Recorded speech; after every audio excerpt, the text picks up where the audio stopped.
ഇങ്ങനെ ശരിയാക്കിയായിരുന്നു. ആ സമയത്ത് എൻ്റെ ഫോണ് അതിന് കംപ്ലൈൻറ്റ് വന്നു. അതുകൊണ്ട് ആ പുഡിങ് റെഡിയാക്കിയതിൻ്റെ ഇത് ഞാനിപ്പോൾ ദേ ഇടുവാണ് കേട്ടോ. അപ്പം എല്ലാവർക്കും ഇത് ഭയങ്കരമായിട്ട് ഇഷ്ടപ്പെടും.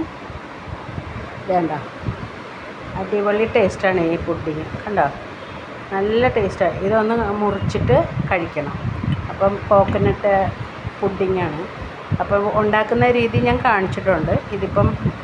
ഞാനിപ്പം ഇതെങ്ങനെയാണ് ഇതിവിടെ സെറ്റ് ചെയ്ത് ഫ്രിഡ്ജിൽ വെച്ച് സെറ്റ് ചെയ്യണം കേട്ടോ.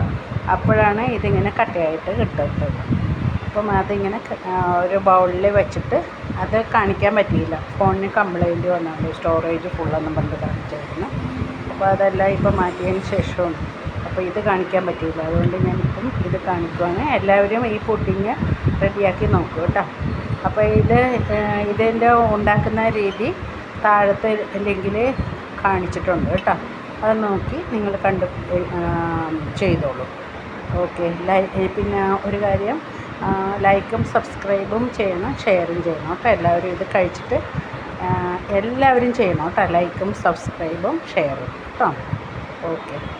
അടുത്ത വീഡിയോ ആയിട്ട് വരുന്നവരെ പിന്നെ കാണാം കേട്ടോ. Okay, by.